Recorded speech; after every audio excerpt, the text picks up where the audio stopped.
my Cracker Tugas, I'm MBT, and this is the monthly Elestrals upload. Listen, I got a pregnant wife and a bar to study for. You're lucky you're getting one of these a fiscal quarter. Anyway, this week I will be at the Kiss-Sesame Open. It would mean a lot if you tuned into the live stream because I will be casting alongside KCray and PK Sparks, and because it's the first big event that's going to have Lifestream legal. Lifestream is a really fantastic set that I reviewed all of 1/3 of before I got too busy to do the remainder. So rather than make a super belated video in which I go over the individual cards, I'm going to make a prescient video in which I talk about the decks you're likely to see on camera. One of the reasons I think this is going to be important is because Lifestream totally upends the metagame in a way that no other set has. Like, how many formats in a row were we just trying to cast Astrabbit and find a removal spell? But the cards in Lifestream are broken as all hell. It'd be like if Yu-Gi-Oh! Went directly from GOAT format to Edison. Most of the decks I talk about today are going to be what we used to call game plan decks. Decks that aren't just playing an assemblage of good critters, but have a linear strategy they are looking to execute. Within this set are some of the most powerful linear strategies in Elestrals history, and I think decks that don't have such a strategy are going to be absolutely blown out of the water by decks that do. So today we're going to talk about 5 decks you should be horrified of with the release of Lifestream. And we're going to begin with an honorable mention that is Blizzix. Now, this may be surprising to individuals who watched my card breakdown because in that video, I was pretty bullish on this strategy. That's because Blizzix is already playable and is getting a ton of really cool new cards. Catarant, Champion of Keone, Iwilly, Champion of Keone, and Blizzard are really fantastic, both at helping your big guys stick to the field and finding them more frequently. But in case you needed a little more evidence as to how unbelievable the jump between the previous format and this one is going to be, I don't think that matters. Blizzix is still, in essence, a high roll deck. You are looking to hit a Snowlet, hit an Asprowl, and hit a Blizzix in that order. At the Dallas Open, we watched an individual go absolutely undefeated on Blizzix, show up to Top Cut, and then open 2 Cedar Soar 3 games in a row. It is a high roll strategy, and over the course of a long tournament, I don't actually think it's particularly well positioned, despite the fact that it unquestionably got better. For now, let's go through the 5. First and foremost, surprising no one, is Aphrodite. This is my pick to win the Open, and it's not difficult to see why. Aphrodite is an unbelievable card. It enables you to search an Elestral with the same name as an Elestral on your field, like a Rhoda for something you already have. This doesn't sound fantastic until you realize every single target for this gets a huge benefit to having multiples. Things like Coastalith are crazy, and also not crazy enough to find a slot in the final deck. Foamy, Champion of Aphrodite was my reveal card, and it's just unthinkable. It gets the whole strategy. Capricorn, Champion of Aphrodite is unbelievably powerful. Obviously, anything that's able to pop a back row is really nice. And the Aphros package is really nice as well. Old Aphros synergizes pretty well with a deck that wants to have a lot of different options in its hand, and you can get new Aphros, then immediately go wide with it. Of course, though, the star of the show is Locagon. If you didn't special cast a Locagon this turn, it enables you to special cast one. And it also procs old Locagon, meaning you can just go plus infinity as soon as you're able to stick any of these guys. I think you're going to see not only a lot of individuals playing this strategy, you're going to see a lot of really strange techs in order to beat it. Think digging really deep in the pool of potential back row counters. On that note, let's get to our second deck, Bear Bomb. So the thing about Bear Bomb is that it didn't get anything new. From the initial build of the deck in which people were playing like Urseer and Ursicle, and then we're playing like an expansive fire package that included like Kindleo and Volchamp, to playing a turbo strategy that was playing Ignectar alongside Nectar of the Gods, to the ultimate cards in Coffee Brew, which is just unthinkable. It's just unreal. The deck has finally found an unbelievably consistent ultimate build. And unfortunately, it is playing all the broken cards in the format. The main frustration in this deck is, of course, Chariot Ride. It's hard to dance around the fact that there just is Red Reboot in this game. And it's a Red Reboot that can be wielded like 2 different ways as well. It doesn't have to be your draw phase, so against an opponent who's going to need to use runes in order to set up, you can just fire it. The actual bomb of Bear Bomb, the Ursicle into Hibernation on Ursaden, make Majersa pop at least 2, gets better the better cards your opponent is playing. An Aphrodite player, for instance, will have big guys on the field that resist destruction unless the destruction is a huge bear with a giant attack stat. The deck's backup plan is, of course, Cryoling into Cryovern, which is still very powerful. Looking at the cards in Aphrodite, they do kind of cap out at 7. Now, there are a couple of new things that maybe threaten it just a tad. At this point, everyone is jamming P-Box in the sideboard like it's Artifact Lancia. But not only can you not always have P-Box, sometimes they win without resolving solving the bomb. So it's nice that there is a second piece of back row that's also fine, which we are going to get to in our next deck.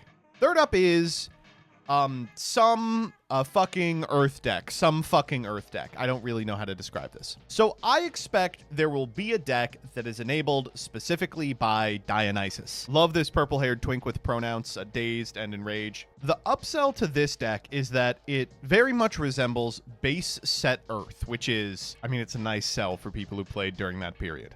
At a time when cards like Earthquake are still limited, it's nice to have removal. And Cyprong is both your game plan and removal. Now, to be clear, it's not always removal in ways that are kind of frustrating, but it is enough of the time that it's quite fantastic. That line, Cyprong into Dionysus, forms the shell of a bunch of different strategies, at least one of which I think will be good. Of course, I'd be remiss if I didn't mention the absolute house of a sell that is Dionysus's Madness. This counter rune allows you to daze or enrage an Elestral till your next turn, which either puts your opponent in a really bad position in terms of combat, or puts you in a great position in terms of combat. If they have, let's say, a Majursa, you can daze it, and then you don't take 9. If they have an Astrabbit, you can enrage it, and then they have to walk into your Cyprong. This card is good enough, it's going to see play in a ton of decks, even those that aren't playing Dionysus.